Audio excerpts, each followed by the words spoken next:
Hello everybody, welcome back to another episode of The Casual Criminalist. As always, I'm your host Simon. Welcome to the show. Today, Unsolved. Who assassinated Prime Minister Olof Palme? I should probably look up the pronunciation on that, shouldn't I? Olof Palme? Palme. Olof Palme. I'm not going to say Palme the whole episode, so I'm just going to call him Palme. Alright, everybody? That's how we do things here. Listen, what happens here? Emma's written me a script. I'm going to read it. We're going to go through it together and figure out who assassinated the Prime Minister. We're not. We're going to find out why no one knows. Let's jump in.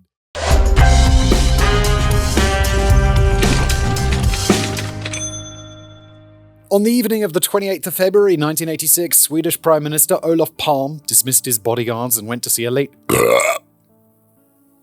Nothing happened. Everything's fine. And went to see a late-night movie at a local cinema with his wife. After the movie ended, Palme and his wife are leisurely making their way back home when a man approached them from behind and shot him twice in the back.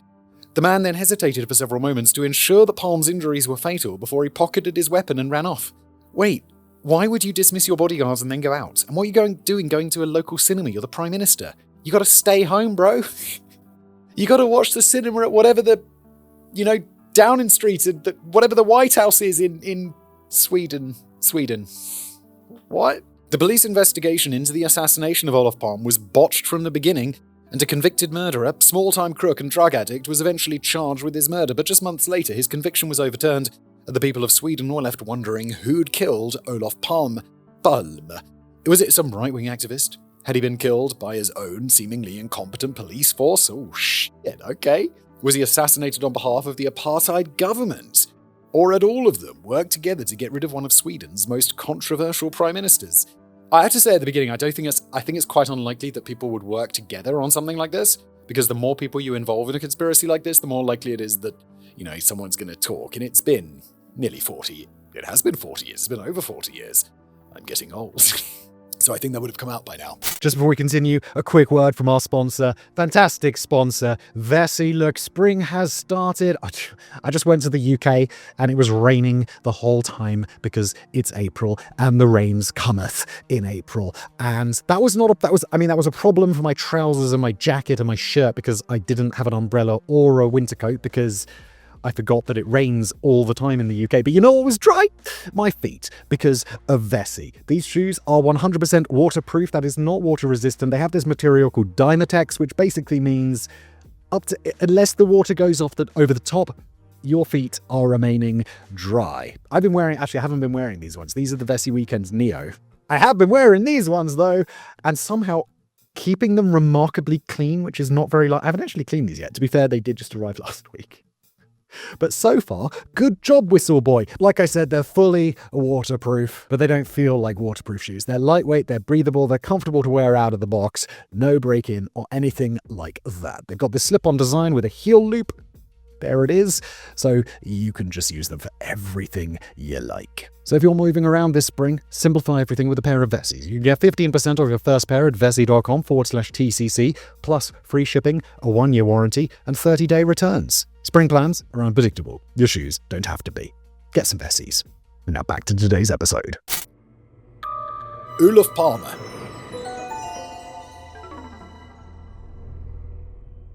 Sven Olof Joachim.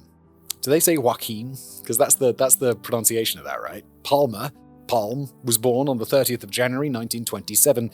His paternal grandfather, Sven Palme, was a military man, a politician, and a member of the Liberal Coalition Party, and the CEO of the Swedish insurance company, Thule, not to be confused with the Thule AB Group, which produces sports goods. Yeah, I'm pretty sure I have a Thule roof rack on my car.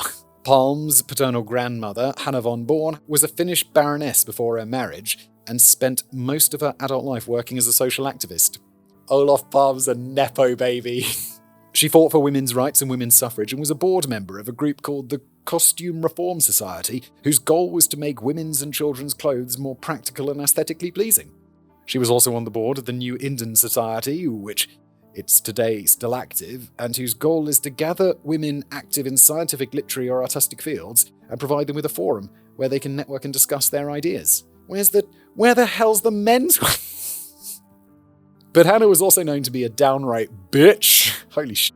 He demanded that all of the attention should always be on her. She reportedly flaunted her various affairs in her husband's face, and she could be cruel and mean toward anyone who came into contact with her or disagreed with her.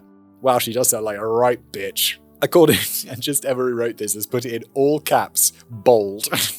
According to the Finnish artist Albert Edelfelt, who'd known her before her marriage to Sven, she liked to argue and be on the other side.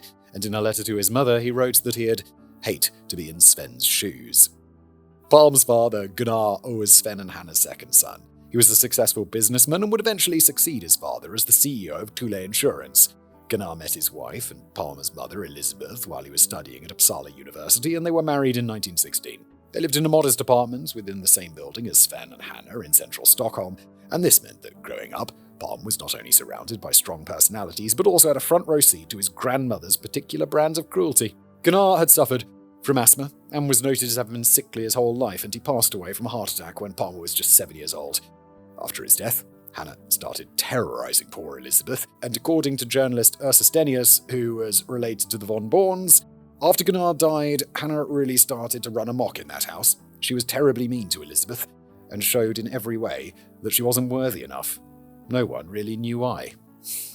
Well, I'll tell you why. Because she's a biatch! Palm also suffered from asthma as a child, and his mother appointed various tutors to help him with his early studies, and they taught him to speak both English and German. He'd later attend the Sigtuna School of Liberal Arts, a private boarding school, and graduate with distinction when he was 17, before performing his required year of military service. He went on to study for a Bachelor of Arts degree at the University of Stockholm and spent a year at Kenyon College in Ohio as an exchange student. He graduated in 1948 and then reportedly hitchhiked across the United States and Mexico with hardly a penny in his pocket, but always the backup plan that he can make a phone call to his family and be like, "I'm hungry and cold." And they'll be like, "Don't worry, I'm Westerning you some money." Western Unioning. Western Unioning? When he returned to Stockholm, Palm had been radicalized. He'd personally witnessed the race inequalities in the US, as well as the rise of McCarthyism, aka the belief that the US government and US society as a whole had been infiltrated by Soviet spies, and after returning to Stockholm, Palm signed up for a Bachelor of Laws degree and joined the Social Democratic Party. So McCarthyism was them just... The thing I remember about McCarthyism, and I might be wrong about this, is they were getting rid of, like, gay people in the military because they were like, oh, they could be, like, sexually blackmailed or just blackmailed in general. And so they might reveal secrets or something. Which is bad, but also there were spies. Like, they would... I'm sure the Americans were spying on the Soviets, and the Soviets were spying on the... I've seen that TV show, The Americans. They were definitely spying. That show's based on complete fact. During his time at university, Palm travelled extensively through East and Western Europe. He also travelled to several Asian countries like India, Sri Lanka, Myanmar, Thailand, Singapore, and Indonesia, where he witnessed the aftereffects of colonialism firsthand. He'd later claim, it's probably like, no, my grandmother definitely not a baroness of around the time. No. Was Sweden doing any colonial shit, though? Did Sweden have any colonies?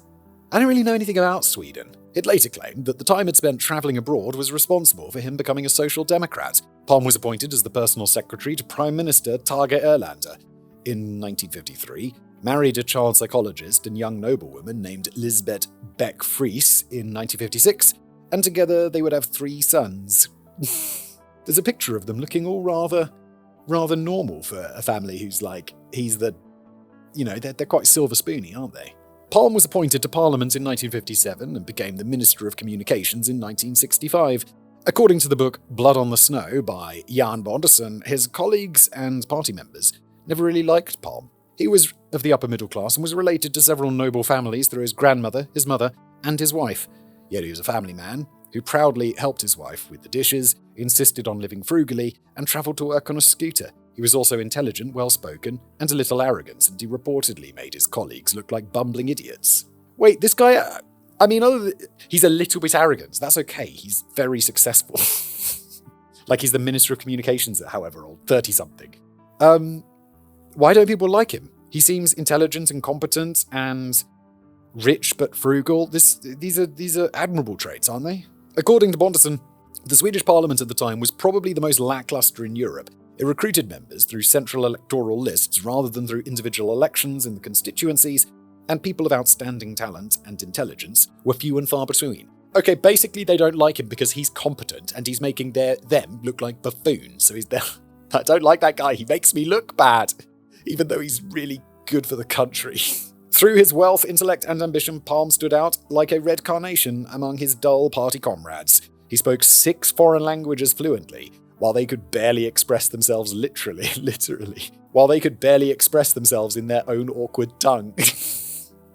Erlander, end quote. Erlander stepped down as party leader of the Social Democratic Party in 1969, and Palm was elected to take his place. King Gustav VI appointed him as Prime Minister shortly after, and following his appointment, Palm's rigid socialist government started implementing several reforms in the Swedish government. This guy sounds great! Why is he most hated? They rewrote several sections of the Swedish constitution, stripped the king of his political powers. The king's like, for fuck's sake!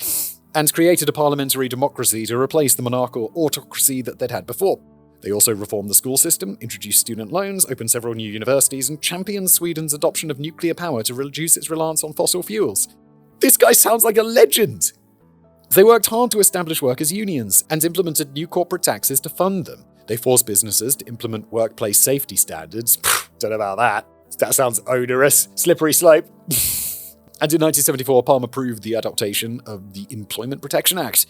Palm prioritised implementing state-run childcare centres, social security, elder care, accident safety, job security, and proposed solutions to the housing problem. He expanded the welfare system, implemented unemployment and housing benefits, and increased old age pensions from 42% of the average wage to 57%. Again, I'm really wondering why no one likes this guy. I understand, so the companies are probably not happy because he's a bit of a socialist or whatever, but the majority of people are going to be pretty pleased with this. Just the rich and powerful are like, dude, I thought you were one of us.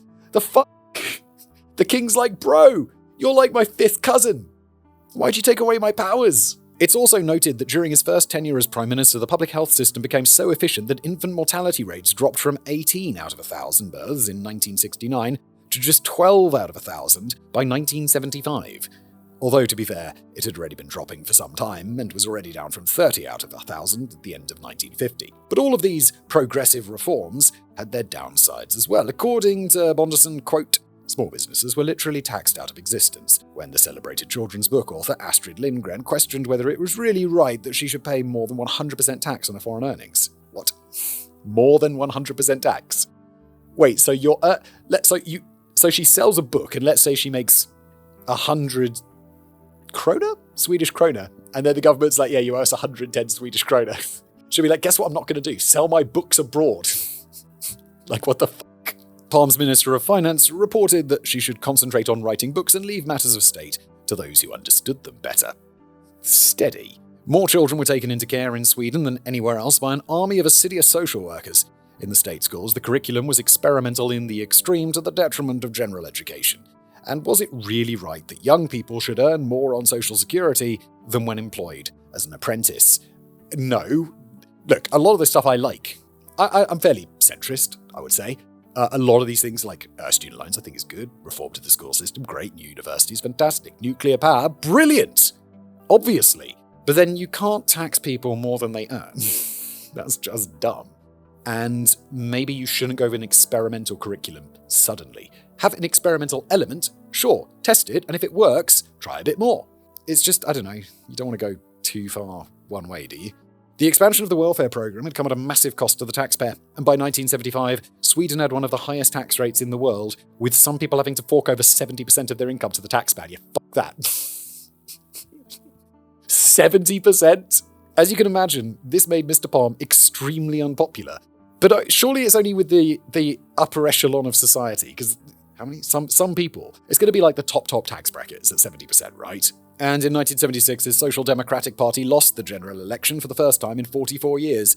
His opponents described Palm and his government as the personification of, quote, a system of rigid socialism and ineffective bureaucracy, a system that rewarded indolence and parasitism while punishing industry and enterprise. Yeah, that feels quite, right. But obviously, people who are employed should obviously get more money than people who are not employed, who get money from the government. That seems just fucking obvious. Unless there's obviously a mitigating factor, like disability, childcare, that kind of stuff. Isn't that just reasonable? Isn't that just being a sensible human being? However, the coalition government that replaced Palm's government struggled to agree on key issues and were disbanded twice. As a result of the public's growing discontent, the Social Democratic Party won the election in 1982, and Olof Palme was once again appointed as Prime Minister of Sweden. That's amazing. This time, however, he toned down his socialist reforms a bit and implemented more liberal policies, including modest tax cuts and allowing private childcare centres to operate as an alternative to the state-run centres they'd originally implemented. Wait, people weren't allowed to run private child healthcare? That seems strange. But during his first term as Prime Minister, Palme had done his best to present Sweden as a wealthy, advanced democracy that stood for equality, compassion, and humanitarian values. And after his re-election, he continued to act as a champion for the world's underdogs. Which surely is most people. I don't know, aren't you doing the benefit to most people here and just taking benefit away from the richest in society, who do have a lot of power, but everyone just has one vote? Before he'd even been appointed as Prime Minister back in 1969, Olof Palme had some pretty strong views on the Vietnam War, and in February 1968, he'd attended a protest march in Stockholm alongside Nguyen Tô Chan, the Vietnamese ambassador to the Soviet Union. In June 1972, he described the US's use of chemical herbicides to deforest Vietnam as ecocide. Yeah, and he's fucking right.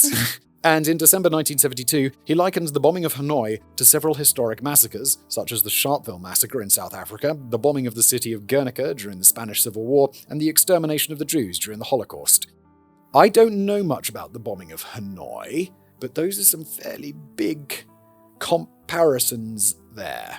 He was also widely considered to be openly anti-American, which resulted in the US withdrawing their diplomats from Sweden on several occasions. Wow. Palme also openly befriended Fidel Castro and paid a visit to Cuba in 1975. He was critical of several European communist regimes, acted as a mediator during the Iran-Iraq War in the 1980s, strongly opposed apartheid, and financially and politically supported liberation movements such as the FMNLN in El Salvador, the FSLN in Nicaragua, and the ANC in South Africa, all three of which are currently ruling parties in their respective countries. And when the Soviet Union had sent several submarines into Swedish waters to not so subtly spy on Sweden, Palme didn't just make demands of the Soviets or declare that Sweden's waters were a no-go zone, which reportedly convinced some of his critics that he was secretly working with the Soviets. Oh, I thought it was going to say he didn't just ask them to leave, he blew them up. So, as you can imagine, Olof Palme managed to piss off quite a lot of people during his time as Swedish Prime Minister, and according to Jan Bonderson, quote, Palme's arrogant manner and radical socialist rhetoric made him the most hated man in Sweden among right-wing elements. His enemies organised a campaign of vilification against him and delighted in spreading the most extravagant rumours. Palme had extramarital affairs, or alternatively, he was a homosexual. His alleged truckling to the Soviets was particularly unpopular and led to speculation that he took bribes, or was a KGB agent. He's the Prime Minister. I imagine that they vet him fairly thoroughly, like the security services. I imagine they are looking very thoroughly into you. One rumour held that Palme was leading a life of luxury from the ill-gotten gains of wholesale tax evasion, and that he was like, fuck that 70%, that's for everyone else, and that his tiny suburban house was connected to a vast underground chamber where he sat counting his banknotes. Alright, come on now. Several right-wing organisations popped up all over Sweden during this time, and their members made no secret of the fact that they hated Olof Palme. One of them, the European Workers' Party, or EAP, described Palme as a crazed murderer, drug dealer, and Soviet agent. Drug dealer? He's the Prime Minister, where he's just dealing drugs on the side as well as a crazed murderer? Guys, at least go for something halfway believable, but the tax evasion thing's way better. Or he's a KGB agent, he takes bribes, come on! Another organisation called Contra regularly published a magazine that was filled with pro-American articles and strongly worded ones that denounced Palme. They also reportedly sold a dartboard with a caricature of Palme on it, in which he resembles the Joker. Several members of these right-wing organisations also belonged to several others, and most of them had either a police or military background. They all saw Olof Palme as the traitor, and the worst thing to have ever happened to Sweden, and they actively lobbied to have him removed from office. Then, of course, someone shot him in the back, and the Swedish police would spend the next 34 years trying to figure out who pulled the trigger. That's amazing. They got away with murdering a head of state. Or, I guess he's not head of state, I guess that would be the king. But he's the Prime Minister, come on now. The assassination of Olof Palme. On the morning of the 28th of February 1986, Olof Palme was escorted by his bodyguards while he won a game of tennis, personally exchanged a suit that he'd purchased the previous day, and then travelled to his office in Rosenbad, a building in Stockholm that houses the Swedish government. When he reached his offices, Palme dismissed his bodyguards and informed them that he'd let them know when he required their services during the day. Nothing unusual happened while he was at work. He had a few meetings, spoke to some journalists, met with the ambassador to Iraq to discuss the ongoing Iran-Iraq war, and at around 1:20 p.m., he sat down to eat some lunch with the rest of the building's occupants in the dining room. Witnesses later recalled that Palme had been uncharacteristically late, since lunch usually started at 1 p.m, and when he finally sat down next to the dining table, he seemed upset. As the afternoon wore on, he seemed to calm down, but during an interview with a trade union magazine that afternoon, Palme declined to pose in front of a window during the photo shoot and moodily told the journalist that, "You never know what may be waiting for me out there."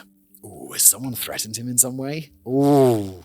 Also, he's in his office. Was it in his office? Somewhere. Like, you don't have bulletproof windows, my dude? When Palme had finished his work for the day, he didn't summon his bodyguards to escort him home. Instead, he casually walked down the street towards the apartment he shared with his wife, Lisbeth, in an area called Old Town, and the two shared a quiet dinner. For someone who was like, "I don't want to stand near the window," then he's just openly walking on the street home. Like, what are you doing? What? That doesn't make sense. Earlier that day, Lisbeth had told a friend that they'd planned on going out to watch a movie that evening, but they only decided to go and watch the movie The Brothers Mozart after Palme spoke to their son, Martin, about it over the phone. He told Lisbeth that Martin and his girlfriend were planning on going and watching it that night, and Lisbeth told her husband that she'd like them to join them. Olof Palme didn't bother to notify his bodyguards that he and Lisbeth were going out for the evening, and the Palme couple left their home at around 8:35 p.m. and made their way across the city toward the Grand Cinema. Quite a few people recognized them, but no one confronted them, and several people later noted that they thought it odd that the Prime Minister didn't have a team of bodyguards following him as he made his way across town. Yeah, because it is odd, because he's the Prime Minister. One of the moviegoers would later tell the police that when the couple arrived at the Grand Cinema and saw the long queue at the ticket office, Lisbeth had scolded her husband when he mentioned that he'd arranged for them to skip the queue. So, the Prime Minister of Sweden walked toward the back of the line with his family and patiently waited for his turn. Good man. I appreciate that. I think that's fucking great and also great PR. The movie ended shortly after 11 p.m, but the Palmes didn't leave the theatre until the credits had finished playing. Afterwards, they stood outside the cinema and talked to Martin and his girlfriend before finally saying goodnight and deciding to walk the mile and a half back home at around 11:15 p.m. According to Martin, a man wearing a blue parka, dark trousers, and a flat cap had been standing outside the cinema while they were talking, and when his parents turned to leave, the man followed them. He'd initially thought that it was odd, but reasoned that the man must belong to his father's security team, so he shrugged it off and walked in the opposite direction. Yeah, you would. You'd kind of be like, oh, okay. I mean, bodyguards often aren't obvious. They're just, around, not looking like bodyguards, but definitely bodyguards. It was cold that night. Estimated that it was -7 and Celsius, which is, really cold Fahrenheit. And the ground was covered in ice and snow. Still, there were quite a few people out, and several witnesses noticed the Palme couple walking home that night. A group of young men had been out drinking, and while one of them was busy withdrawing cash from an ATM, the rest were waiting in the car. The driver of the car, Inge Morelius, would later explain that he'd spent the time watching a man who seemed to be waiting for something. According to Morelius, he'd suspected that the man was planning on robbing the nearby bank, and he told the other occupants of the car to check out that weird dude over there. He is waiting to do something. At around 11:21 p.m, Morelius watched as a middle-aged couple walked past the man, who then left his spot and followed them. Okay, so this is the Prime Minister and wife. He commented to his friends that maybe the suspicious man was planning on stealing the older lady's handbag, and they continued to watch as the man walked up to the couple, put his arm around the older man's shoulders, and then fired a shot from a concealed handgun. According to Morelius, he heard the shot first, but only realized what had happened when the second shot went off and the older man collapsed to the ground. Yeah, you wouldn't. You'd just be like, what is happening? Because you just don't expect to see someone getting shot. You'd be like, no, that didn't happen. Oh my god, did I just see someone get shot? The older woman knelt to check on her companion and screamed, "No, what are you doing?" The gunman then stood beside the fallen couple for several seconds before he ran away down the street called the Tunnelgaten. A journalist named Lars Jeppsson was smoking next to a building way down the street when he heard the shots, the scream, and the sound of running footsteps. He stepped away from the building and saw the gunman running away. Jeppsson was standing in the shadow of the building, so the gunman didn't notice him, but Jeppsson watched as the man ran up the 89 steps that framed the entrance to the Brunkeberg tunnel. Jeppsson would later tell the police that the gunman had run up the stairs 2 to 3 at a time, suggesting that he was athletic and fit. When he reached the top, yes, a lot of steps, 100 steps. When he reached the top, the gunman turned around to make sure that he wasn't followed, and then disappeared. Jepson saw that a group of people were already gathered around the person whom he assumed had been shot, and so he decided to see if he could chase the gunman down. At the top of the stairs, Jepson couldn't find the gunman, but he did come across a couple who'd seen him. The couple, Yvonne Namian and her friend Ahmed Zahir, would later tell the police that the gunman had come running up the steps, then run straight past them and down David Bagares Street. He hadn't seemed winded, but because the street was covered in snow and ice, he did slip a few times. Bro, can you imagine assassinating the Prime Minister and then the reason you get caught is because you slip on ice and knock yourself out? Dude. Jepson ran after him, but the gunman Whoa, Jepson! That's brave, my dude. The guy has a gun. What would stop him just turning around and shooting you too? The gunman realized he was being followed and he ducked behind some cars. Jepson didn't hear a car door slam and see a car drive away, but he was unable to locate the gunman, so after searching the area for a few minutes, he essentially gave up looking for the gunman and approached a passing police car to report what he'd seen. Why would you? There's a guy who shot someone and you're like snooping around cars looking for him, completely unarmed. What's up with you? Who are you, Jepson? You're just a journalist. Both Yvonne and Jepson would later describe the gunman as being a tall, well-built, light-skinned man who looked like a Scandinavian. He'd been wearing a long black overcoat that had flapped in the wind as he ran, and he'd been wearing a dark cap on his head. He also had a small bag attached to his side, and he seemed to be either opening it or closing it as he ran. Yvonne estimated the bag was between 4 and 6 inches long, and one of my sources explained that it's possible the bag was actually a holster, since some leather holsters at the time had a flap that closed over the top. I've got a picture here of a old-timey-looking gun holster. While Jepson had been chasing the gunman down, several witnesses had already called emergency services. One of them, a taxi driver named Anders Delsborn, managed to reach emergency services via radio just after 11:23 p.m. and told them, "Someone has just been shot. Call the police in an ambulance. A man is lying in the street and he's not moving." A group of students had been driving by listening to loud music when they saw the older man collapse. One of them, Anna Harsh, was a nursing student, and she'd later explained that she'd initially thought that he'd suffered a heart attack. She ordered her friends to pull over and ran over to help. She felt for a pulse and was sure that the older man was still alive, so she turned him onto his back and started doing chest compressions. But his wife started screaming at her to leave her husband alone, and for someone to please call for a doctor. Chill, she's just trying to help. Stop that, you're hurting him. It's like he's been shot. My dear, come on. Witnesses would later report that the wife had slapped Anna and tried to push her away, but that Anna had calmly informed the hysterical woman that if she didn't keep her husband's heart beating, the doctors wouldn't be able to do anything for him anyway. Another bystander started doing CPR, and the older woman was running around and screaming for someone to call an ambulance and help them. A switchboard operator although to be fair, her husband has just been shot twice, so she's probably not exactly thinking very straight. A switchboard operator contacted police headquarters and spoke to Detective Ulf Helen, who thought that it was all a hoax and reportedly did nothing about it. Bro, just come on. Years later, he'd be questioned during a commission of inquiry into the police's investigation of Olof Palme's murder, and he'd testify that, quote, although he grasped the essential fact, namely that a man had been shot, he thought the switchboard operator seemed confused and it might be best for a police patrol to verify that someone really had been shot before any action was taken. Some youths might be playing a prank with fireworks, or a car might have backfired.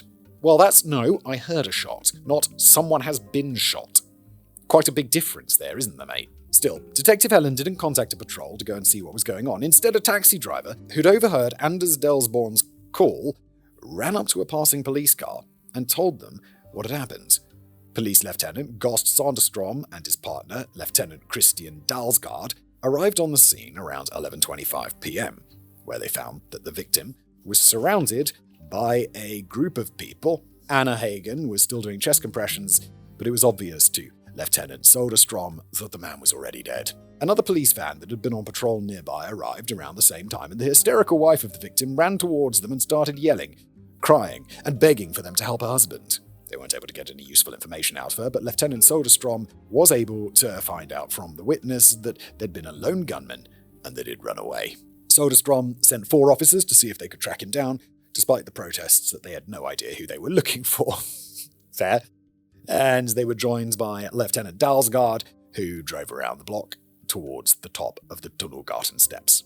There, Dalsgaard was approached by Lars Jepson, who informed him that he'd seen the gunman running down David Bagares Street, One of the officers was ordered to escort Jepsen back to the scene of the attack, and Dalsgaard and the other 3 officers started looking for their gunman, despite still not knowing what he looked like.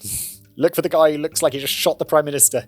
He's shady. Meanwhile, Soderstrom was trying to get his best description out of the gunman to send his officers, and made a note that one of the witnesses claimed the gunman had been wearing a blue parka.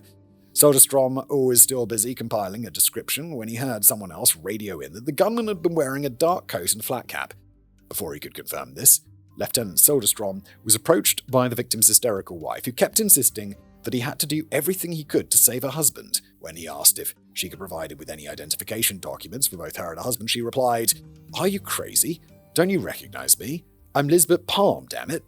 And there lies my husband, Olaf. Oh my god, they don't realize it's the fucking Prime Minister. Holy shit." That's a stomach drops out moment, isn't it? It'd be like, oh my god, what?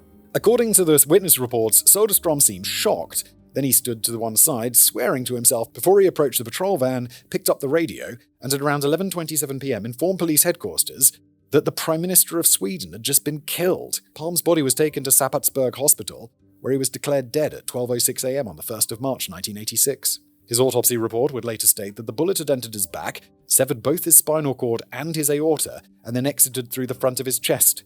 According to the pathologist, Palmer had likely been dead before his body had hit the sidewalk. Yeah, no shit, he shone through the spine and the heart. Jesus Christ. Lisbeth Palm had to be taken to the hospital, and when the nurses removed her blood-soaked coat, they realised that she had also been shot, but the bullet had only grazed her back. Once she had accepted the fact that there was nothing more the doctors could do for her husband, she called their sons from the hospital and let them know that their father had been killed, and then started informing all the relevant people in government, starting with their head of security, who hadn't even been aware that they'd left the house. God, why wouldn't you take your bodyguards with you?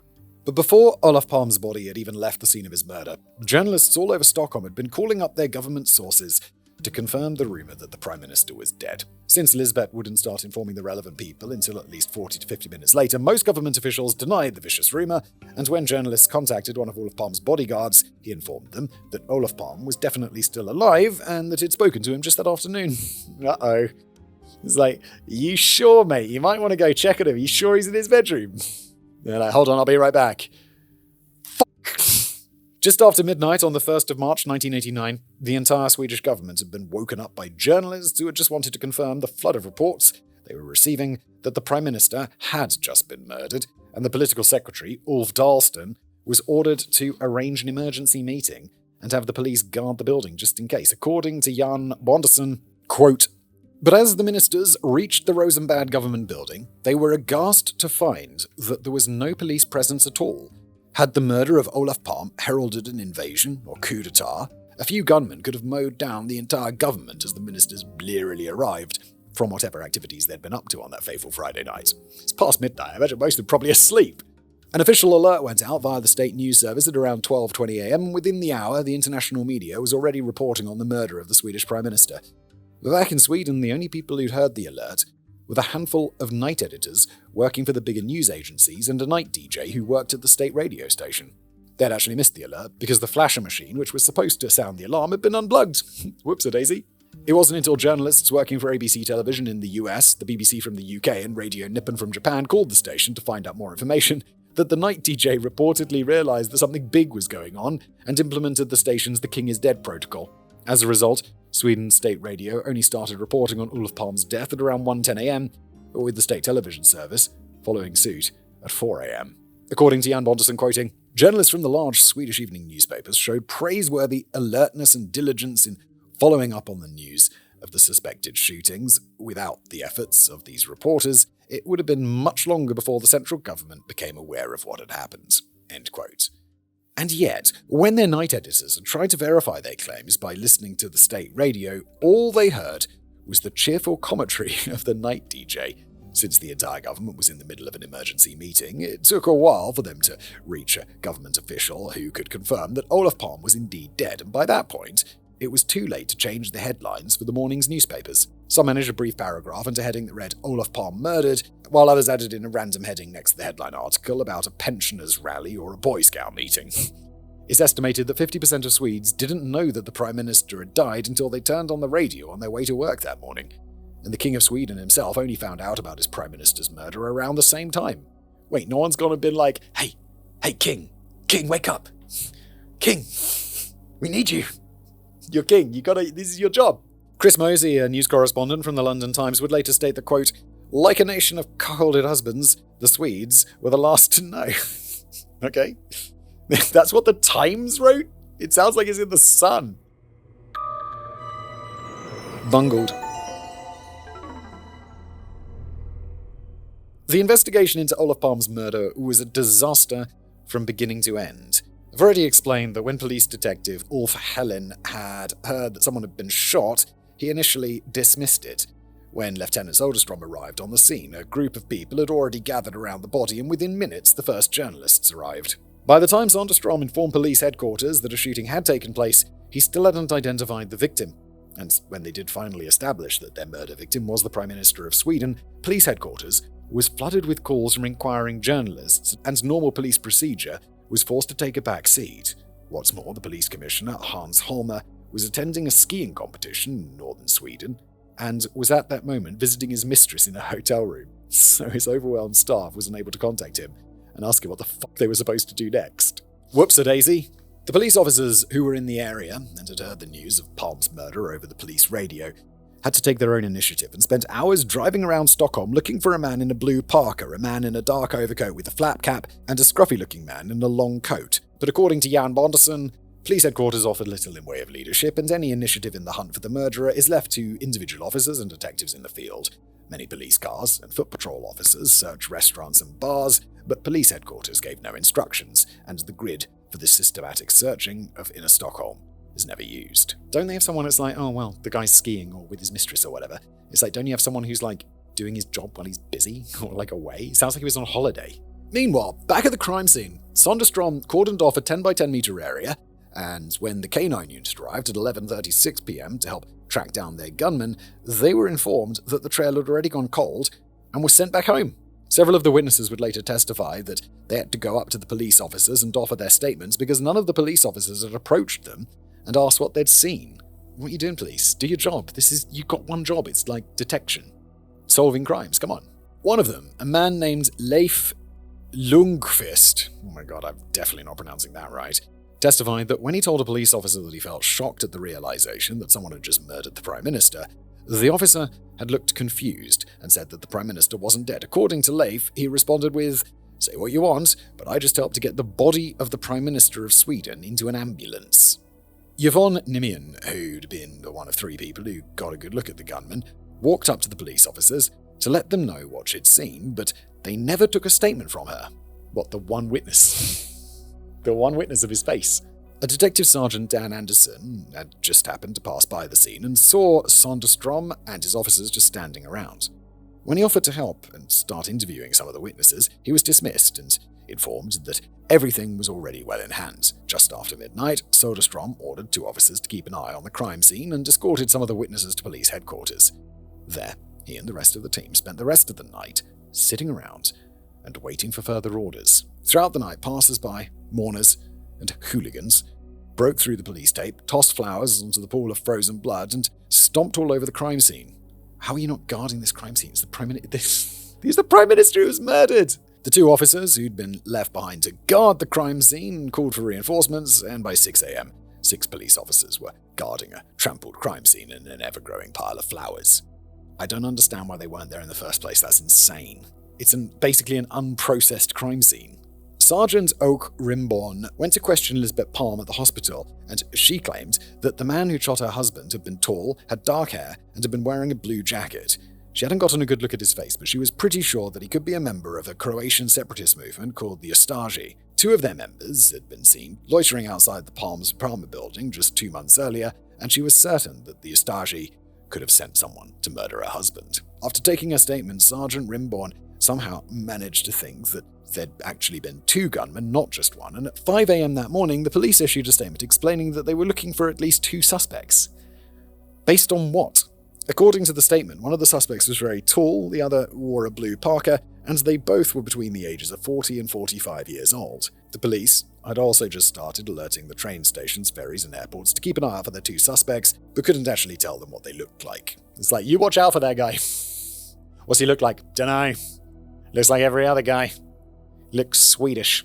So when Commissioner Holmer woke up that morning and heard the news, he was reportedly horrified to realize that the investigation into Olof Palme's murder was already a mess. When he called police headquarters in Stockholm to find out what was going on, he was informed that they had tried contacting him the night before, but that he shouldn't worry, they had it all under control.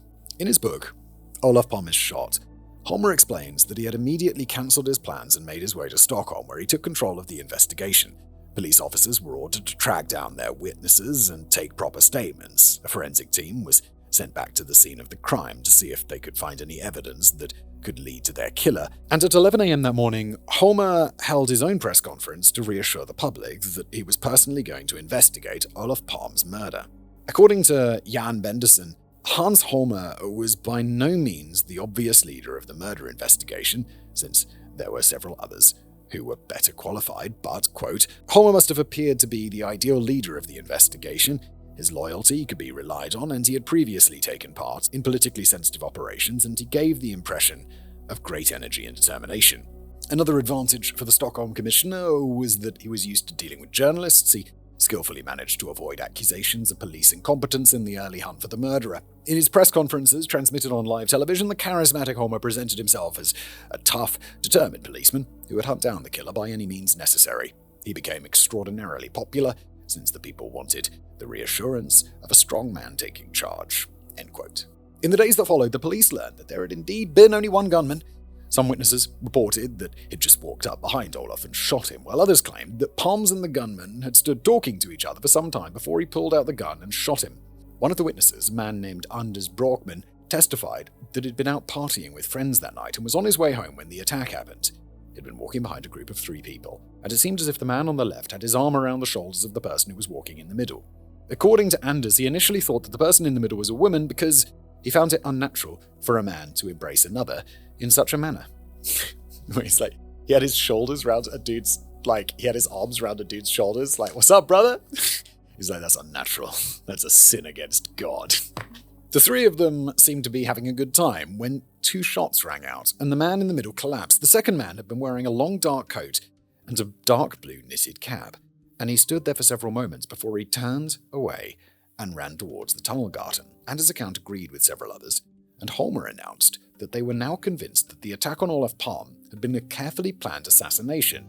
However, he also told the media that they were only looking for one gunman, not 2, and that according to Lisbeth, they hadn't been talking to anyone before the attack. Up to 300 police officers would end up working the case, but from the beginning, they didn't have much to go on. Their initial theory was that either Palme or Lisbeth had told someone beforehand that they were going out, and that this person had alerted the killer. Palme had briefly mentioned his evening plans to a journalist, but he hadn't been specific, and the same went for Lisbeth.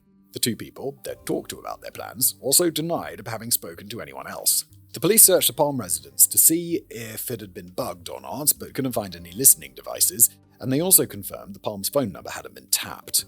Well, they're the Prime Minister and his wife.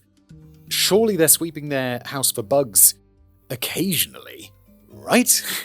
Apparently, they were able to confirm this because, quote, in 1986, high-quality bugging equipment was very hard to come by in Sweden, as was the expertise to install it. It is telling that when the Swedish police themselves planned to use covert surveillance in the murder investigation, they had to ask the CIA for help. Next, they considered the possibility that Palme's security detail had been involved since he hadn't been guarded that night, but they were told that it wasn't exactly unusual for Palme to dismiss his bodyguards. In fact, in the months leading up to his assassination, Palme had walked to work without a security detail on at least 13 occasions, and he made a habit of dismissing them when he was going out to dinner with Lisbeth or away on holiday. So that line of inquiry was a bust.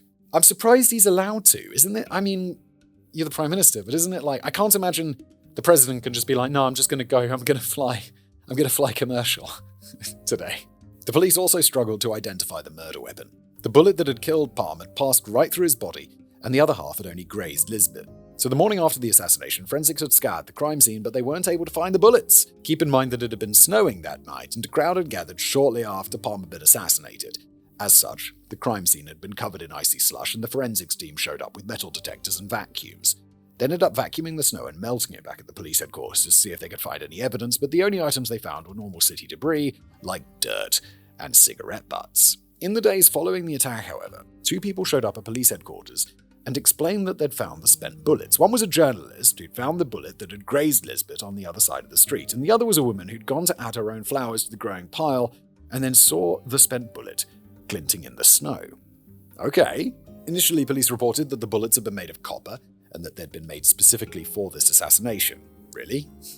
But according to Jan Pettersson, quote, an enterprising journalist asked the opinion of an experienced arms dealer who bluntly stated that they were in fact Winchester .357 Magnum armor-piercing ammunition available in most weapon stores. Please, come on! Is that he's got specially made bullets. Some dude who just knows about guns is like, no, of course not, that's from the Winchester .357. You don't have anyone on staff who can just answer that question, please? Come on! The quote continues, after studying the literature, the police shamefacedly had to agree. The State Ballistics... Why is this journalist doing your job for you? The State Ballistics Laboratory added that its technicians would, of course, have recognized the bullets had the police bothered to consult them. Wait, so you have these people and you didn't bother asking? You're just like, oh, it's special bullets. Look at these special bullets. The fuck?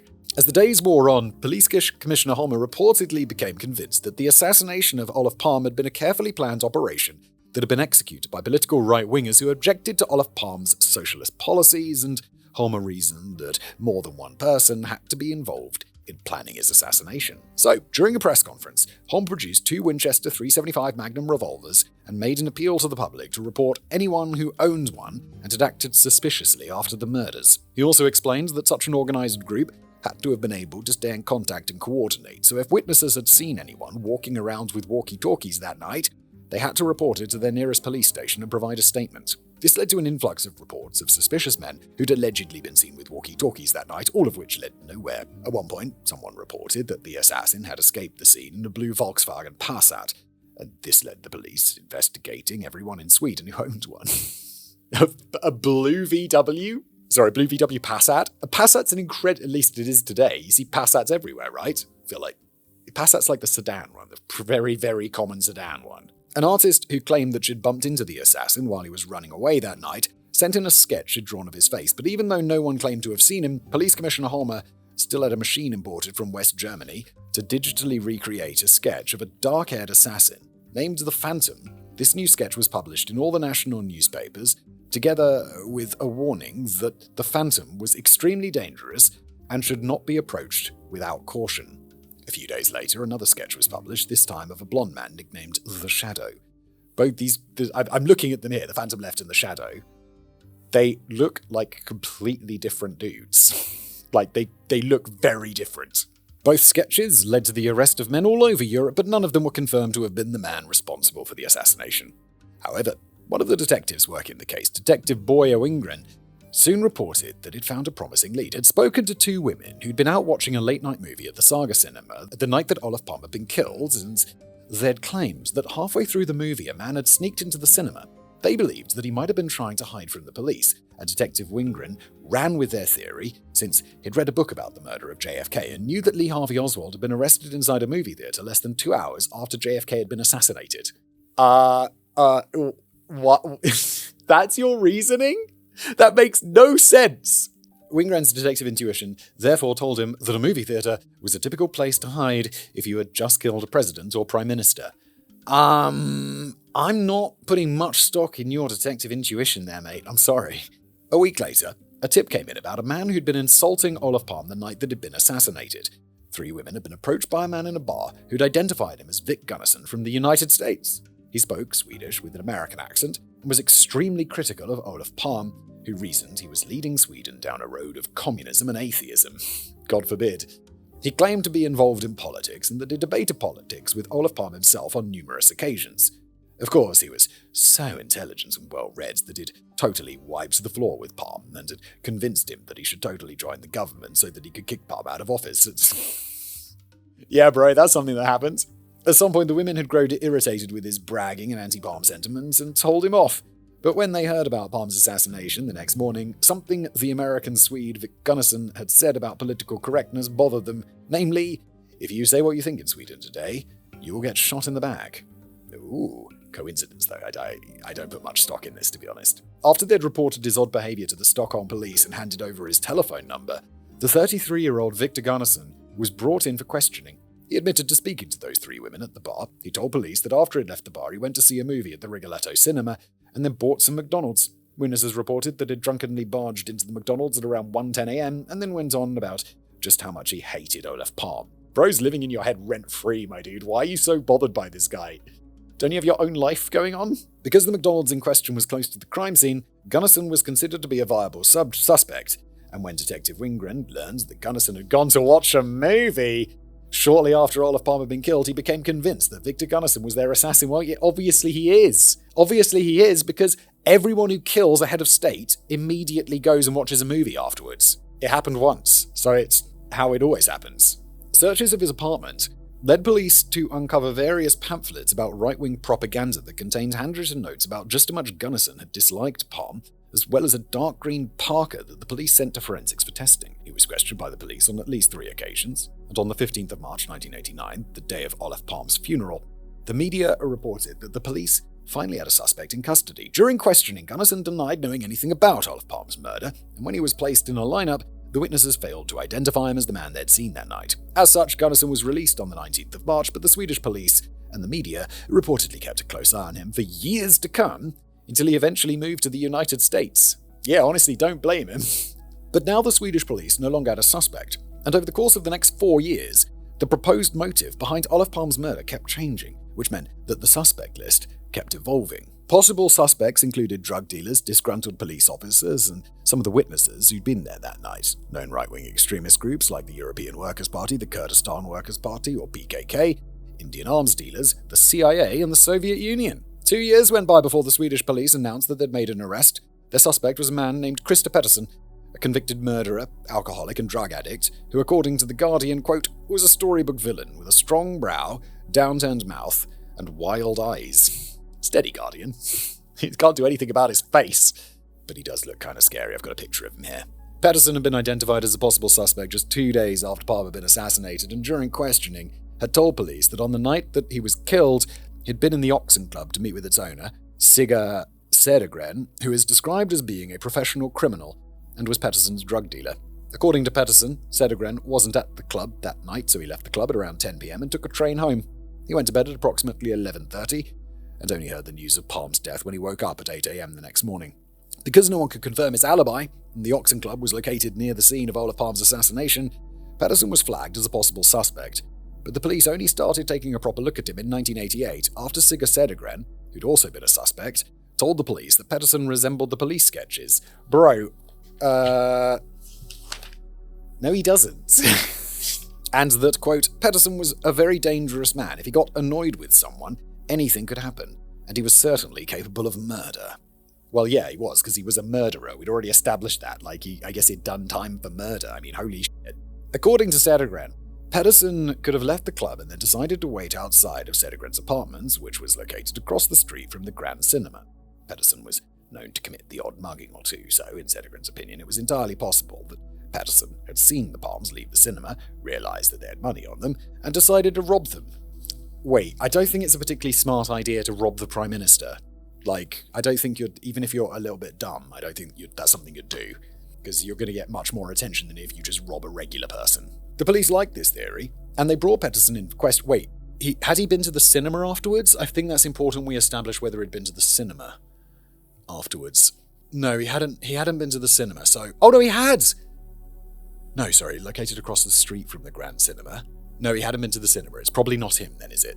According to whatever that detective was. They had him join a lineup of similar-looking policemen and brought Lisbeth and Martin Palme in to identify the man that they'd seen that night. According to Lisbeth, Police Commissioner Holmer had told her that they had a suspect in custody and that he was an alcoholic. So, when she was presented with 10 men to choose from, she declared that, well, it's evident who the alcoholic is. It's number 8. Guys, this is not very good policing. Martin Palme had followed the same reasoning, and after both of them identified Pettersson as Olof Palme's murderer, he was arrested. Despite media speculation that Pettersson was a scapegoat and was only accused of being the killer because he was a drug addict and a known criminal, the police insisted that he was their guy, and as Jan Stocklaser would later explain in his book The Man Who Played with Fire, the public would come to accept the idea that Olof Palme had been murdered by this insane lone killer. Pettersson's murder trial began in June 1989, and he was convicted of Olof Palme's murder 7 weeks later, alright, he immediately appealed the court's decision and his lawyers managed to successfully point out that the police didn't have any proof. Bro, so why did he get convicted in the first place? They weren't able to link him to a Winchester .375 Magnum. He'd been a fan of Olof Palme's, so he didn't have a motive, and the only reason why Lisbeth Palme had identified him as her husband's killer was that the police commissioner had described him to her as being an alcoholic. Pettersson was acquitted in 1990 and received $50,000 in compensation. Good. It's fucking wild. With that, the investigation into Olof Palme's murder was officially put on hold. At least 4 different investigators would attempt to solve the case over the next 3 decades, but none of them came close to solving it. However, that doesn't mean that independent investigators and amateur sleuths didn't conduct their own investigations, and over the years, several conspiracy theories have popped up in an attempt to finally explain who was responsible for the assassination of Olof Palme. So, let's take a look at the most interesting ones. For me, I'm kind of like, I don't think there's much of a conspiracy. It just seems like there were plenty of people who didn't like him, and someone was like, "F this guy, I'm going to shoot him." Maybe it was even a crime of opportunity. Maybe they were just like, holy shit, that's the Prime Minister. I fucking hate that douchebag. Pop, pop, run off, done. The Skandia Man. A few days after Palme's murder, a Swedish newspaper printed an interview with a graphic designer named Stig Engström, who claimed to have been one of the first people on the scene when Palme had been killed. According to Engström, he worked at the headquarters of Skandia, a Swedish financial services corporation, which was located next to the scene of the murder. On the night of the 28th of February 1986, he'd been working late and had just left the office when he heard something that sounded like a firecracker going off. He claimed that he saw Olof Palme collapse and had hurried over to ask if he could help. Engström claims that it informs the little old lady who was with Palme that he had medical experience, and then he gave Palme CPR. According to Engström, the other witnesses told him that Palme had been shot by a man wearing a blue parka, and that a calm and collected Lisbeth Palme had informed him that, quote, "By the way, they have shot me too." That doesn't seem to correlate with her behaviour earlier, where she was pretty hysterical. Throughout the article, Engström made himself sound like the hero who stepped in and had taken decisive action when the police wouldn't. He claimed that once the police arrived, he'd also given chase and tried to catch the man who'd shot Palme. Wait, after the police arrived? Surely he was long gone. But that they were unsuccessful. He also claimed that the police had seemed useless and mostly just stood around doing nothing while they waited for the ambulance to arrive. When Engström was later questioned by police, his testimony didn't match any of the other witness statements. Yeah, right?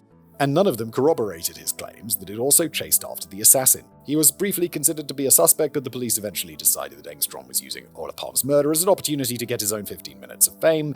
According to his ex-wife, however, this largely backfired on him since some members of the public became convinced that Engström, or the Skandia Man, as he later became known, had been a hero, but in fact had been the one who killed him. The only existing evidence against him seems to be the fact that he'd been a gun enthusiast and had been close by when Palme had been killed, and some people have bent over backwards to explain how he'd be able to commit the murder, run away, and return to the Skandia building unseen, with enough time left over for the Skandia building security guards to place him at the scene shortly before the shooting took place. And that makes total sense to me. Anyway, the negative publicity eventually became too much for him, and Engström became an alcoholic, which led to his wife divorcing him in 1999. He passed away in June 2000, but since then, numerous people have insisted that he'd been responsible for Palme's murder. The Swedish prosecution authority also identified him as Palme's killer in June 2000, but in 2025, he was once again cleared of any suspicion. They do seem to like jumping the gun on people here, don't they? Or in Sweden. Because they're like, yeah, no, that's our guy. They prosecuted that previous guy, and then they were like, oh wait, there's no evidence. On appeal, we realize there's nothing. We have nothing. And for this one, they're like, he was a gun enthusiast, and he was close by. That's nothing. The Kurdish theory.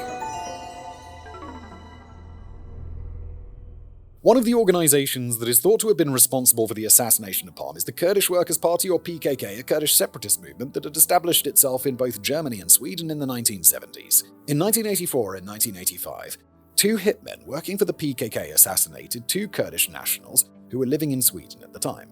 The 2 men had approached their victims from behind and shot them in the back before fleeing the scene. They were arrested and convicted, and after it became widely known that the PKK made their money through theft, robbery, and drug trafficking, Olof Palme publicly denounced their actions and declared that they were a terrorist organization. Because members of the PKK would be arrested, tortured, and executed if they were to return to Turkey, Swedish laws declared that they couldn't be deported, so instead Palme's administration placed a travel ban on 9 of the known leaders of the PKK. In retaliation, the PKK declared that Palm and his administration were now their enemies. So when Olof Palme was assassinated, Police Commissioner Holmer immediately placed the entire organization on the top suspects list. Which makes a ton of sense. So far, I'm kind of like thinking it was these guys. Again, don't know if there is any evidence at all, but you got the motive. In the days following Palme's assassination, some members of the PKK not only took credit for his murder, but also claimed that his murder had been a joint operation between the CIA, Mossad, and the Turkish intelligence services, or MIT. Really? The CIA denied that they had any involvement, but they did agree to help the Swedish police by installing wiretaps in the phones that belonged to members of the PKK. However, that line of investigation turned out to be a bust. Okay. In May 1986, Seppo Ahlström, a Finnish arms dealer and alcoholic, is everyone in this story an alcoholic, who was arrested by the Swedish police on an unrelated charge and became one of many criminals who tried to gain brownie points with the police by pointing a finger at the PKK. During questioning, he claimed that 2 weeks before Olof Palme's murder, a member of the PKK named Miro Barisic had asked him to provide him with 2 Smith & Wesson .357 Magnum revolvers that he planned to use in a bank robbery. Do you normally specify what, it's like, hi, yeah, no, I'm buying guns off an arms dealer. They're for a bank robbery. Why would you say that? You'll just be like, I'm looking for 2 guns.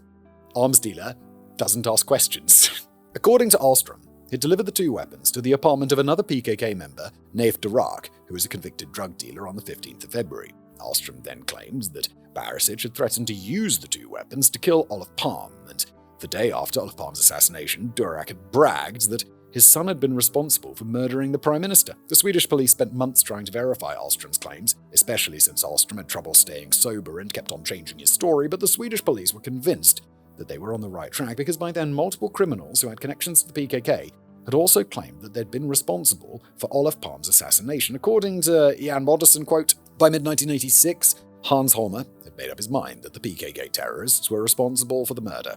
To him, they were ideal suspects, since even if it was impossible to make a case against one particular member, it might well be possible to extradite most of the PKK leadership. This would rid the country of a gang of dangerous criminals and give the impression that even though there was not enough evidence to convict a killer, the people responsible for the murder of Olof Palme had been brought to justice. In August 1986, Holmer launched Operation Alpha with the goal of arresting and charging as many PKK members as possible. On the 20th of January 1987, the Swedish police managed to obtain arrest warrants for 22 Kurdish citizens, raided their apartments, and, as an added bonus, also ended up taking their wives and children into custody, which, as you can imagine, was not a great look for them. Indeed. Stockholm police spent the full 24 hours questioning these Kurdish nationals, but when they couldn't be linked to the PKK or the assassination of Olof Palme, they were all allowed to go home. Following the end of Operation Alpha, the Swedish press declared that the police commissioner, Holmer, and his investigative team had made the Swedish police look like the most incompetent in the world, and Holmer was asked to step down as chief investigator on the case. He would eventually be sent to Vienna to act as a consultant to the UN and would write a book about his role in Palme's murder investigation. However, during his time as police commissioner, Holmer had worked alongside a man named Ebbe Carlsson, who used to be the assistant political secretary in the Swedish Department of Justice and was known to be a political fixer and spin doctor with an obsessive interest in secret police work. Okay, where are we going with this? During his time working for the Department of Justice, Ebbe Carlsson allegedly conducted secret investigations on people of interest by allegedly spying on them. In 1976, he was asked to leave the Department of Justice and quit his political career. So Carlsson became a book publisher instead, but he still had access to Sweden's political elite, so it's speculated that he continued working as a spy, allegedly. Carlsson hadn't officially been a part of the investigation team that worked on the Olof Palme case, but Holmer had kept him informed regarding their progress, and Carlsson had supported Holmer's belief that the PKK had been involved. In fact, Carlsson had gone a step further and managed to convince Holmer that the PKK had acted on behalf of Ayatollah Ruhollah Khomeini, the supreme leader of Iran, who'd wanted to get rid of the UN's mediator in the Iran-Iraq war, namely Palme. So, when Holmer was asked to step down as police commissioner, Carlsson suggested that they establish their very own secret police force and infiltrate the Swedish branch of the PKK. Carlsson employed several police officers who used to work for Holmer to spy on various members of the Swedish government and the PKK, and by making use of his political connections, he was able to get unofficial approval to go ahead with the plans. In April 1988, Carlsson and the French intelligence service worked together to smuggle illegal bugging equipment into Sweden with the goal of using it to spy on Carlsson's suspects. The first batch arrived in Sweden that same month, but in July 1988, Swedish customs came across several suitcases full of high-tech bugging equipment, and an incoming flight from Paris took the man whose name was printed on the luggage tags into custody. The man was an ex-police officer and reportedly provided customs with a letter signed by the director of the Swedish police, Sun Sandstrom, explaining that he was actually in the middle of a top-secret mission. But when customs called Sweden's security police and asked them what the fuck was going on, Director Sandstrom denied having any knowledge of the said secret and highly illegal mission, and the man was arrested. That's like we will, deny you exist, or whatever, the spy movies. They're like, if you're captured, we will deny that you're an asset. The next day, the newspapers had gotten hold of the story and reported on Ebbe Carlsson's illegal spy operation, kicking off an investigation into what would become known as the Ebbe Carlsson affair. Ebbe Carlsson initially denied any involvement, but eventually he and his secret police officers would be convicted of smuggling and the illegal possession of weapons and surveillance equipment. However, Ebbe Carlsson never served any time in prison, since he passed away from complications caused by AIDS on the 2nd of August 1992, bringing an end to the Kurdish theory. The police conspiracy.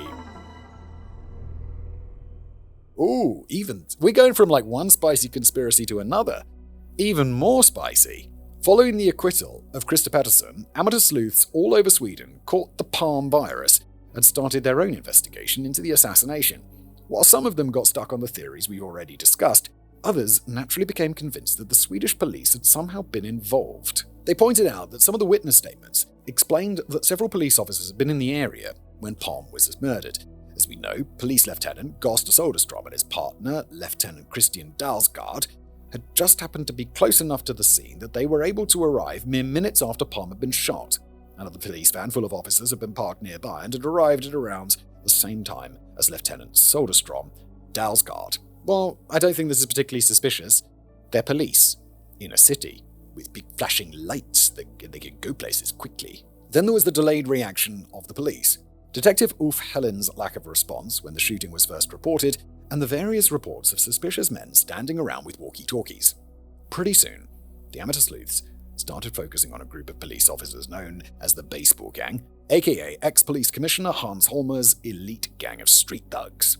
The Baseball Gang was established in the 1970s when Stockholm had a growing problem with street hooliganism. Holmer's solution was to fight fire with fire, and he appointed an elite task force that would be tasked with literally beating gangsters and drug dealers over the head before forcefully dragging them off to prison. That doesn't sound illegal, that sounds like you're being a thug. This elite task force would consist of young police officers in their early 20s who didn't mind getting down and dirty with some low-life criminals, and as you can imagine, it didn't exactly attract the kind of police officer who likes to follow police procedure. You've just made a gang of police officers, what the fuck? They were also very pro-American, liked to wear American fashions, and wore baseball caps on their head. Hence the nickname the Baseball Gang. They were a gang, it's basically a gang. According to Jan Bonderson, the Baseball Gang consisted of the good, the bad, and the ugly, and most of them were decent, hard-working policemen who were fed up with the customary mollycoddling of young offenders. Some were themselves vicious thugs who liked beating people up more than anything, yet others were racists and right-wing extremists. Their dislike for criminal immigrants often resulted in unprovoked violence. Not a few innocent people were beaten up, and the list of police complaints grew steadily until it reached several hundred. To be fair, the Baseball Gang was pretty effective in dealing with petty crime, but as you can imagine, they were not exactly popular. No. Yeah, it's like getting beaten up by a police officer in a, semi-justified way. It's not a good look, Sweden. More than one member of the Baseball Gang was charged with assault and appeared in court, while others never faced any disciplinary action at all, and eventually Holmer had to disband his elite task force. The members of the Baseball Gang were reassigned to other police units, but whenever they had to appear in court facing assault charges, they would still be referred to as members of the Baseball Gang. And just when amateur sleuths were looking to blame dodgy police officers for the murder of Olaf Palm, two ex-members of the Baseball Gang were being accused of beating a drug addict to death and were busy suing the state television station for slander. As a result, a television producer named Lars Krantz accused the two officers of being part of a conspiracy to murder Palm, which led to the publication of a list of names of police officers who were known to have been members of the Baseball Gang, all of whom became the targets of conspiracy theorists. The growing belief that the police were involved led to two commissions of inquiry into the investigation, and they mostly absolved the police officers involved. However, in October 1986, Swedish investigative journalists would discover that shortly after Olaf Palm's murder, a group of Swedish police officers who were all members of the International Police Association, or IPA, had stayed in an apartment close to the murder scene. Their informants also suggested that these police officers kept a large arsenal of weapons in that apartment, and they were known to be affiliated with several anti-Palm right-wing extremist groups that were based in Stockholm, and that shortly after Olof Palme's murder, they'd taken trips to South Africa. Okay. The main reason why these journalists had chosen to investigate this group of police officers was their initial involvement in the investigation into Olof Palme's murder, and their association with a man named Craig Williamson, a South African intelligence operative who was responsible for the deaths of several anti-apartheid activists. According to a 1996 edition of Fortress Europe's circular, Policeman A was one of the first to arrive at the site when Palme was assassinated. Policeman B is known for calling Palme a traitor and a Soviet spy. Policeman C is notorious and declared Palme enemy. Policeman D owned an apartment in the street where Palme's assassin disappeared. The police eventually searched his home and, among other things, found old German Nazi insignia as well as a large stock of walkie-talkies. Again, not good, but not evidence that he did this. Policeman E is a former paratrooper with the Swedish UN forces. He repeatedly visited South Africa together with a young Swedish businessman, an outspoken Nazi. Both men had frequent contacts with the Swedish branch of the European Workers' Party. Former policeman Ostling, a friend of D, is an arms dealer with extreme right views. His associate visited South Africa shortly before Palme's assassination. During a police search in the two arms dealers' business premises, documents were found proving that Ostling and his partner were doing business with the South African legation in Stockholm and a number of South African firms. Remarkably, Ostling became a major supplier to the Stockholm police after the Palme murder. The police doesn't seem to have a very good PR department, because these are some terrible PR decisions. And I'm quite excited about the next part, because at least in my opinion it's the most interesting and credible theory of them all, and that's that the apartheid government had ordered the assassination. Ooh, we go from, again, to like the terrorists, to the police, to a foreign government.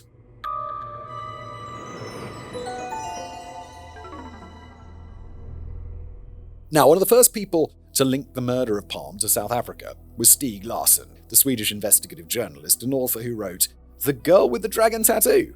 Holy shit, okay? What you might not have known about him is that Stieg Larsson had also been passionate about exposing Nazis and right-wing organizations that were active in Sweden, and he was the editor of the anti-racism magazine Expo. Well, shit, okay. He'd also spent 10 years secretly investigating Palme's murder and had managed to establish a network of informants that included members of the CIA, MI6, and the Swedish security police. However, he passed away from a heart attack in November 2004 and never published his theories. But in 2013, a Swedish diplomat and businessman named Jan Stocklarsa decided to conduct his own investigation into Olof Palme's murder, and he managed to get a hold of Stieg Larsson's notes, which included dozens of files, handwritten memos, and recordings of conversations he'd had with the people involved. Stocklarsa spent 8 years going through all of the information that Stieg Larsson had compiled, and then he picked up where Stieg Larsson left off. The result is a book and a 4-part documentary called The Man Who Played with Fire, not to be confused with the documentary of the same name about Stieg Larsson's work. I guess that was named after that? That's confusing. I definitely recommend that you check it out, it's very good. Anyway, in 1986, Stieg Larsson was working as a journalist, and in the early hours of the 1st of March 1986, his editor had called him up to let him know that Olof Palme had been murdered. On the 20th of March 1986, he wrote a letter to Jerry Gable, a British political activist, in which he claims that speculations would include the possibility that South African interest was behind the murder. The Palme Commission, of which Palme himself was a crucial figure, had begun a campaign against arms dealers selling to RSA. End quote. As we know, the police's investigation initially focused on Victor Gunnarsson, before solely focusing on the PKK.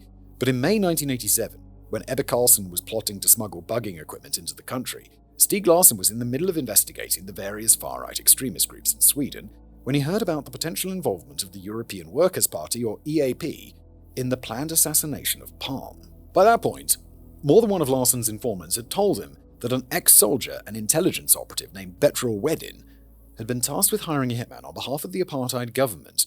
One of them was a man called Anders Larsson, who'd paid a visit to the Swedish Foreign Ministry on the 18th of February 1986 to warn them that there was a plot to murder Palme and that members of the Swedish security police were involved. According to Stieg Larsson's notes, quoting, "Since the mid to late 1970s, Wedin had obtained, or appropriated, a reputation of being a gun for hire.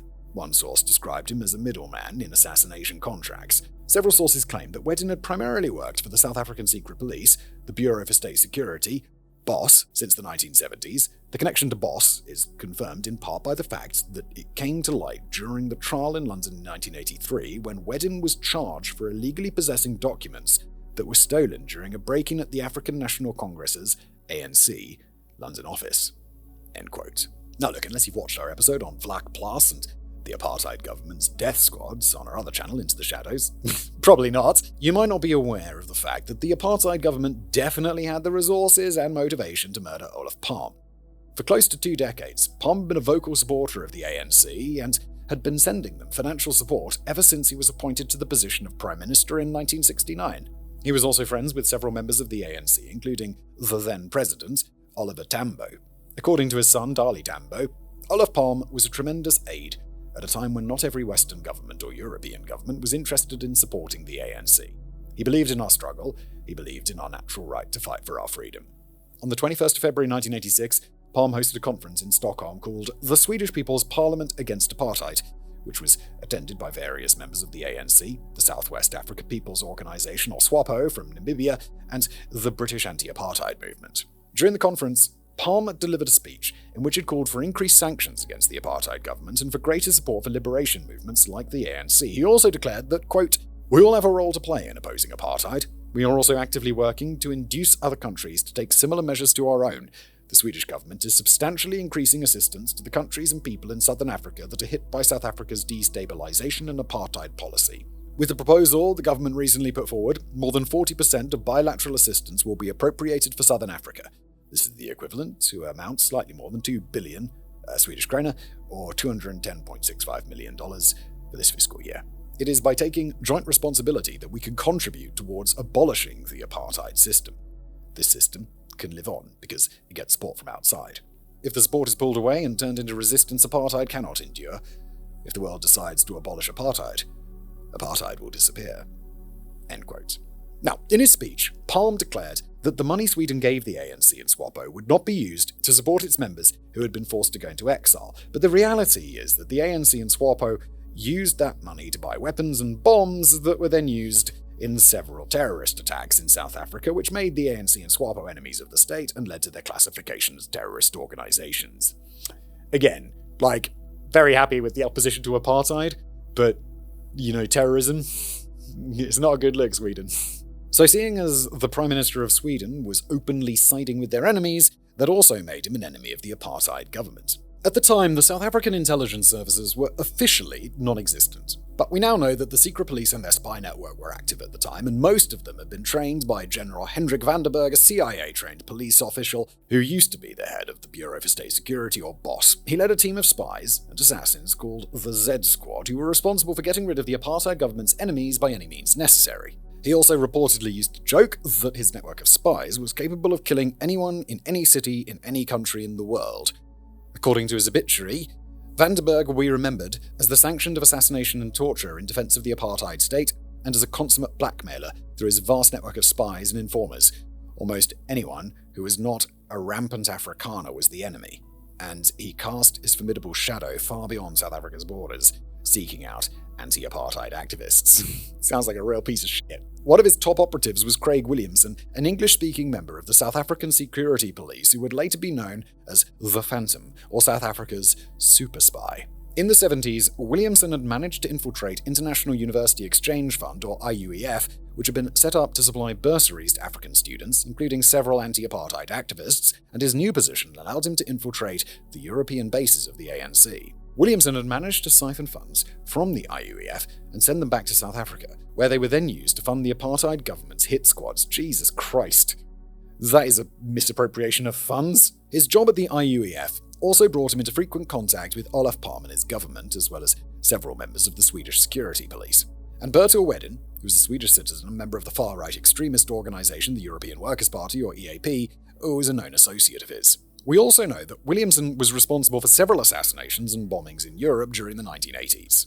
In 1982, Williams was the mastermind behind the assassination of a friend of Palme's, an anti-apartheid activist named Ruth First, who died when she opened a letter bomb that had been mailed to her home in Mozambique.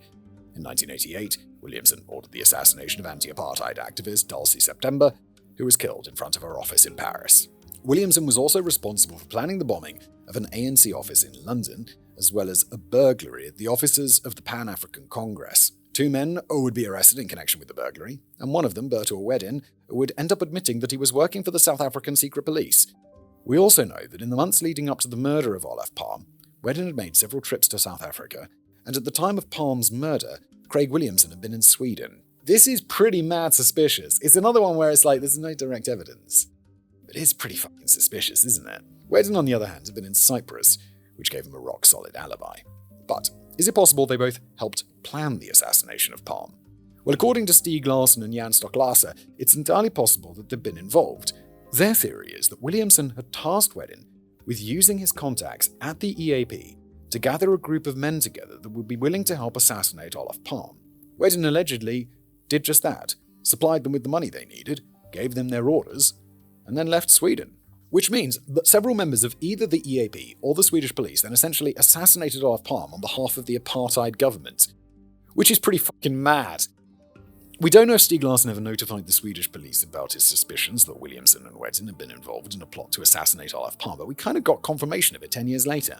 You see, after apartheid ended, the new ANC government announced that it was going to appoint a truth commission, whose purpose was to investigate the crimes that had taken place during apartheid with the goal of, quote, enabling South Africans to come to terms with their past on a morally accepted basis and to advance the cause of reconciliation.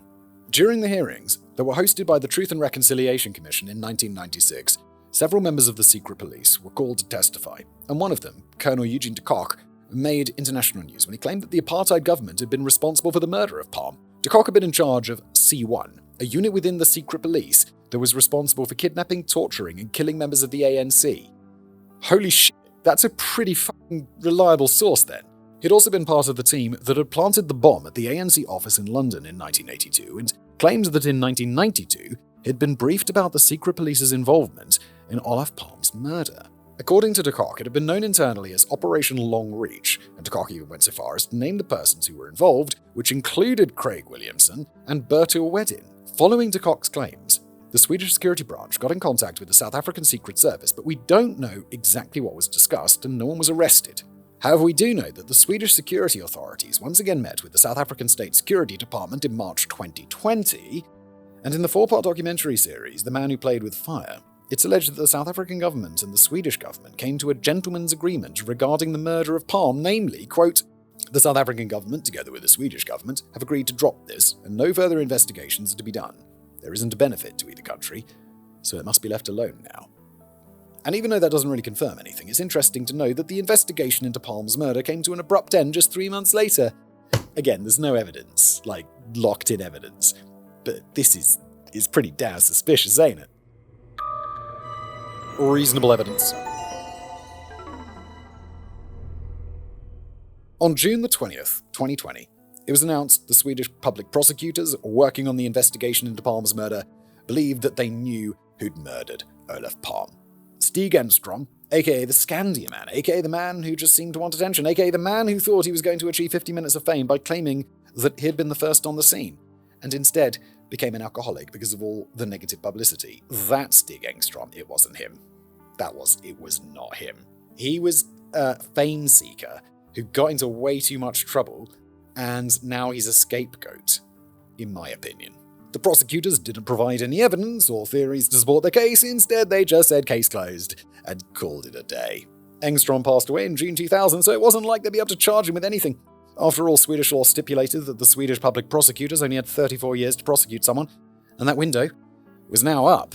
How convenient! But as you can imagine, their announcement sparked heavy criticism, and in December 2025, the Public Prosecutor's Office had to admit that no, Engstrom wasn't a viable suspect, but seeing as how Olaf Palmer died 40 years ago, they're not planning on reopening the investigation into his murder. According to the Director of Prosecution, Lennart Gunje, based on the investigation material that is now available, it's not possible to prove who the perpetrator is, and further investigation cannot be assumed to change the evidence in a decisive way. End quote. Of course, it didn't keep people like Jan Stocklaser from further investigating Palm's murder. It just means that they'll never be able to achieve a satisfying ending after all.